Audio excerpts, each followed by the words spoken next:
19. juuli 2026. Venemaa pealinna Moskva kohale on laskunud öö.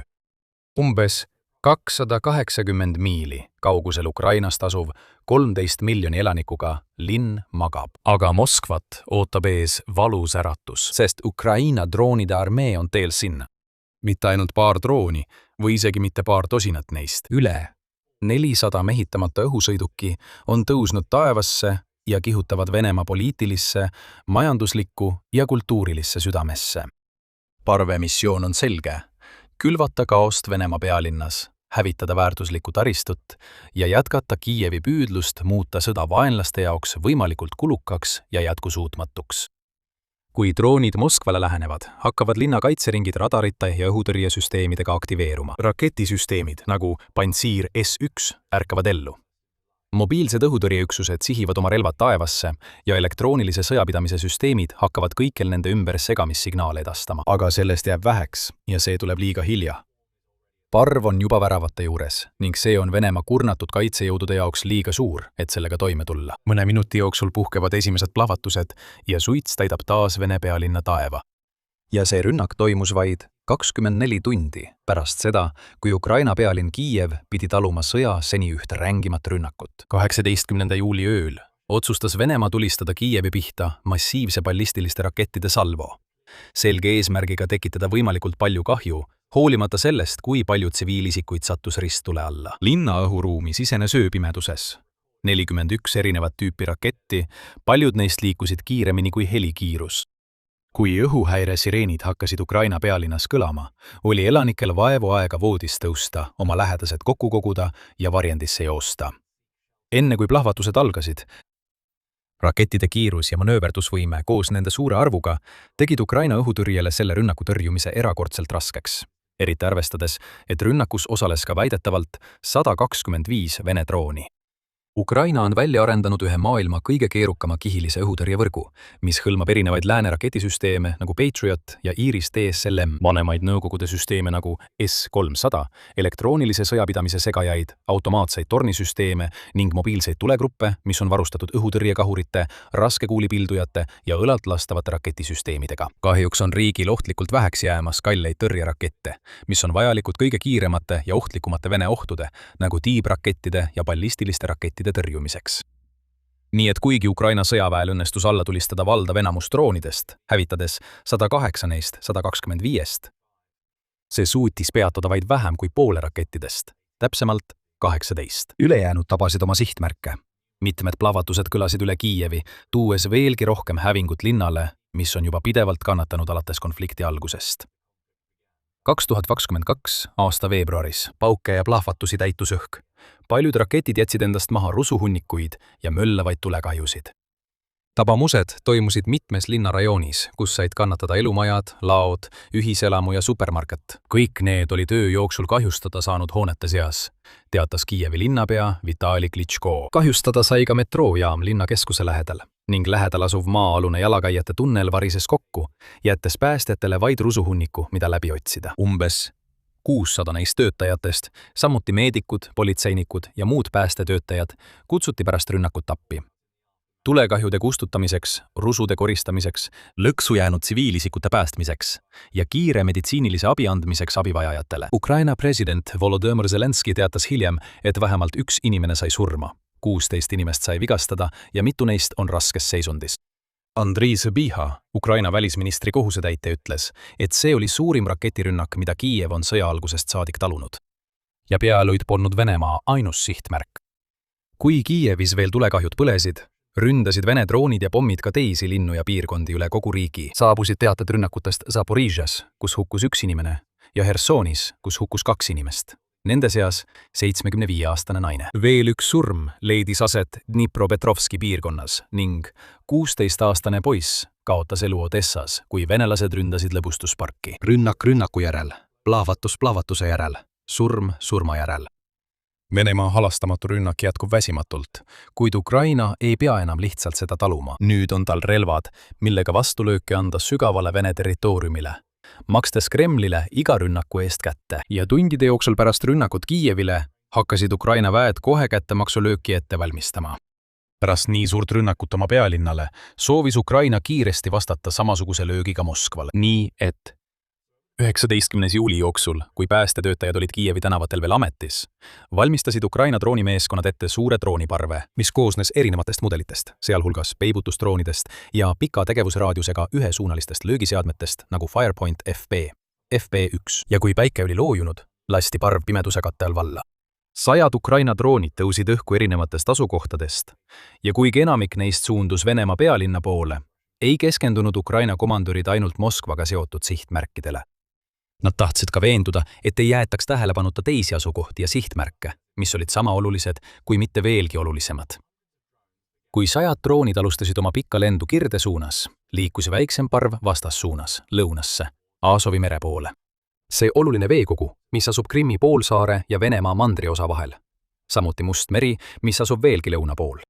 Vene varilaevastiku alused on tegutsenud ulatuslikult nendes veekogudes, eksportides ebaseaduslikult naftat ja muid kaupu. Et tuua väga vajalikku raha Kremli kassasse, samal ajal toimetades olulisi varusid okupeeritud poolsaarele. Kuid viimastel nädalatel on Ukraina keskendunud laevastiku tegevuse häirimisele, kahjustades ja isegi uputades arvukalt naftatankereid, kaubalaevu ja teisi aluseid, kui need üritavad neis vetes liikuda. Ja 19. juuli. Ööl olid veel mitmed laevad sama saatust kogemas.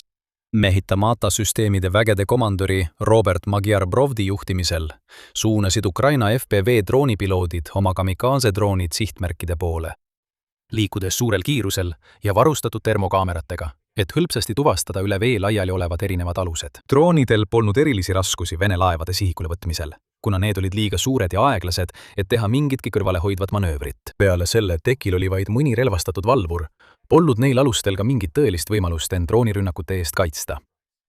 Ukraina droonid võtsid laevad sihikule ja söötsid laevade poole. Esimene plahvatus kõlas, saates vee peale värelevaid laineid. Teiste laevaade meeskonnad ja kaptenid kuulsid plahvatust ja nägid leeke, kuid neil polnud aega ümber pöörata. Teades, et nemad on järgmised, ei saanud nad muud teha, kui oodata ja valmistuda löögiks. Veel üks laev sai tabamuse, siis järgmine ja veel üks. Kusjuures Ukraina droonid sihtisid iga laeva kõige olulisemaid osi, lühates auke kere sisse ja süüdates tulekahjusid pealisehitistes, jättes need liikumatuna suitsema, kui meeskonnad tormasid päästepaatide poole. Kui tolm oli hajunud, oli droonide poolt kahjustatud kokku 7 laeva. See tõstis Ukraina poolt juulis rünnatud varilaevastiku laevade koguarvu hämmastava 183-ni. Pärast seda otsustasid Vene ametnikud peatada laevaliikluse Aasovi merel, mis avaldab otsest mõju riigi rahandusele. Kuna ta ei saa enam selle veetee kaudu naftat ja põllukultuure oma rahvusvahelistele ostjatele transportida. Ja samal ajal kui suits täitis taeva merekohal, olid veel rohkem Ukraina droone valmistumas põrgut tooma teisele olulisele sihtmärgile, seekord maismaal. Kilomeetreid sisemaal ja kaugel Aasovi mere kaosest liikus Ukraina droonide parv Vene kontrolli all olevasse Hersoni piirkonda. Ukraina julgeolekuteenistuse Alfa erioperatsioonide keskuse operaatorite meeskonna kontrolli all. Droonid ei otsinud piirkonnast lihtsalt suvalisi Vene sihtmärke, mida kahjustada või hävitada. Neil oli väga konkreetne sihtmärk silme ees ja igaüks neist liikus otse selle poole. See sihtmärk oli Venemaa Föderaalse julgeolekuteenistuse ehk FSB koordineerimiskeskus. See on tänapäevane järeltulija kurikuulsale Nõukogude Liidu KGB-le, mis oli rajatud vanasse internaadihoonesse, mille Venemaa oli ümber kohandanud pärast seda, kui nende sõjavägi oli piirkonna enda kontrolli alla võtnud. Keskuses elab väidetavalt igal ajahetkel kuni 100 sõjaväelast ja FSB ohvitseri. On tõenäoline, et hoones oli 10 inimesi, kes magasid sügavalt. 20. juuli varahommikul, kui Ukraina droonid lähenesid. Nad arvasid, et nad on ohutus kohas. Ja neil oli selleks ka hea põhjus, sest keskus oli tugevalt valvatud. Ukraina enda julgeolekuteenistuse andmetel oli rajatises kohal mitu relvastatud valvurit, kes jälgisid võimalikke lähenevaid ohte. Vene väed olid samuti ümbruskonda püstitanud kontrollpunkte, mis olid rünnaku hetkel töös. Samuti tõkked ja maa-alused varjendid, kuhu sõdurid ja ohvitserid said vajadusel taanduda, kui oli kahtlus peatsest rünnakust.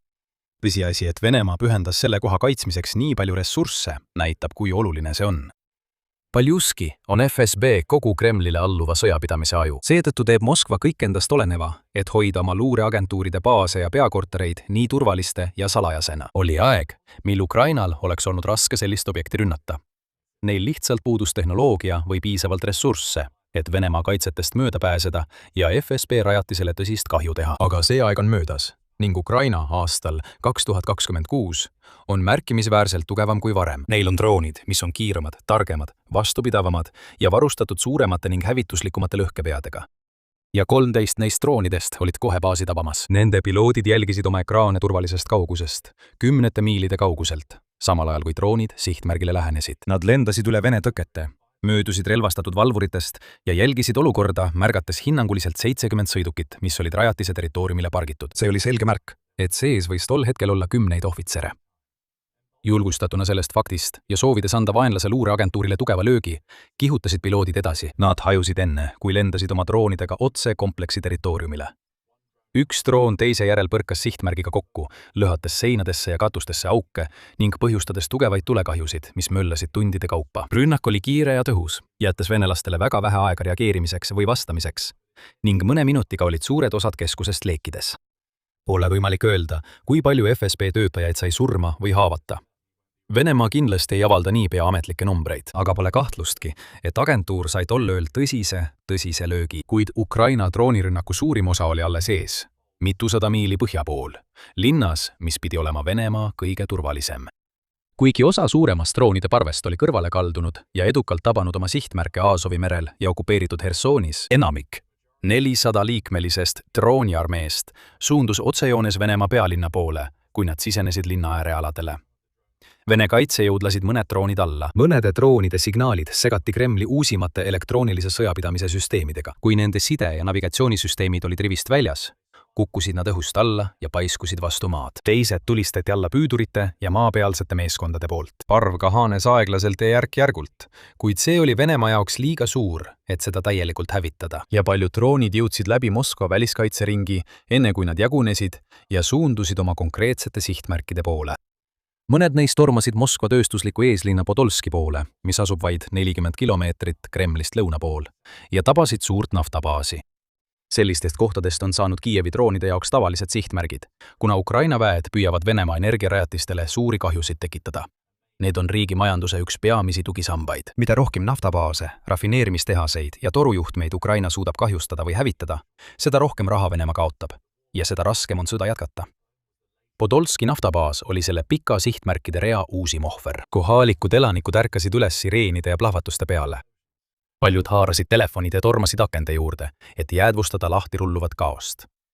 Kaamerasalvestised ja internetis jagatud pildid näitasid järgmistel minutitel hävingut. Paksud mustad suitsusambad kerkisid ja täitsid linna taeva ning kohalik logistikakeskus evakueeriti kiiresti, kartes, et veel droone on teel otse sinna. Veel ida pool, Domodedovo linn, kus asub üks Moskva peamistest lennujaamadest, pidi samuti peagi kogema Ukraina mehitamata süsteemide vägede täit raevu, kui nende droonid lendasid üle taeva ja ründasid veel üht olulist logistikakeskust.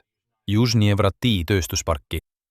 Seal põhjustasid Ukraina droonid mitu tulekahju ja plahvatust, kusjuures üheks peamiseks sihtmärgiks oli jaemüügigigandi Wildberries ladu. See järgnes mitmele varasemale rünnakule Wildberriesi ladudele ning president Volodõmõr Zelenski selgitas, et ettevõtte rajatisi kasutab Venemaa sanktsioonide all olevate komponentide tarnimiseks, droonide ja navigatsiooniseadmete tootmiseks. See tegevus muudab Wildberriesi keskused sisuliselt õigustatud sõjalisteks sihtmärkideks ning Ukraina kavatseb selgelt jätkata ettevõtte tegevuse häirimist seni, kuni Wildberries otsustab lõpetada aktiivset osalemist Kremli sõjamasina toetamises. Mitmed laod hävitati väidetavalt Ukraina droonirünnaku tagajärjel ning president Volodõmõr Zelenski avaldas X-is oma arvamust selle rünnaku kohta, kirjutades: Meie kaugmaa sanktsioonid on andnud tulemusi logistikaobjektide ja naftabaasi vastu. Tänan mehitamata süsteemide vägede võitlejaid, meie luureteenistusi, raketivägesid ja suurtükiväge ning erioperatsioonide vägesid. Me vastame õiglaselt igale Vene rünnakule meie linnade ja kogukondade vastu. See sõda tuleb lõpetada ja seda on võimalik teha ainult suurendades survet selle sõja ainsale põhjusele, Venemaale. Võib-olla selle rünnaku kõige olulisem mõju polnudki tegelik tekitatud kahju ega suured remondiarved, mille Kremlil tuli katta. Pärast seda, kui mitmed nende rajatised leegitsema lõid, see oli psühholoogiline mõju. Miljonid Moskva elanikud seisid taas silmitsi karmiga reaalsusega, et nende linn polnud nii turvaline, nagu see pidi olema. Nad said väikese ainduse sellest, mida Kiievi elanikud on olnud sunnitud aastaid taluma, samal ajal kui nende president Vladimir Putin jäi piinlikku olukorda. Pärast aastaid oma riigi õhutõrje kiitmist ja väitmist, et Moskva on üks planeedi paremini kaitstud linnu. Jällegi tõestati Putini propaganda valeks, kui 100 Ukraina droonid liikusid kergesti pealinna kaitsetest mööda ja sisenesid selle õhuruumi. Ja taaskord tundis Venemaa sõjatuld ja raevu oma kodus. Mida rohkem erinevaid rünnakuid toimub, seda vihasemaks ja hirmunumaks muutub Vene avalikkus. Ja mida vihasemaks nad muutuvad, seda rohkem pöörduvad nad Putini vastu. Nad näevad tema populaarsuse jätkuvat langust, kuna üha rohkem tema endisi toetajaid nõuab tema võimult kõrvaldamist. Ukraina tõestas samal ajal, 19. juuli ööl, et tal on jõudu ja ressursse tabada Venemaad kõige olulisemates kohtades. Kiievi droonid pole enam mõeldud ainult rindavõitlusteks või täppislöökideks okupeeritud aladel. Need suudavad lennata sõna otseses mõttes 100 miile üle piiri ja Venemaa piirkondadesse ja vaenlase kaitsemeetmed pole ilmselgelt piisavad, et neid peatada. Ukraina rahvas on olnud sunnitud juba aastaid magama ühe silmaga lahti, olles pidevalt õhurünnakute ohus, mis võivad tulla igal hetkel. Venelased sellistes linnades nagu Moskva ja Peterburi olid samal ajal valmis jätkama oma tavapärast elu, teades küll, et konflikt kestab, kuid uskudes, et see on liiga kaugel, et neid kunagi mõjutada. Lõpuks on see illusioon puhunenud. Nüüd, kui soovid näha veel üht uskumatute sõjaliste taktikate ja täpsuse analüüsi, klõpsa kohe oma ekraanil olevale videole ja kohtume järgmisel lahinguväljal.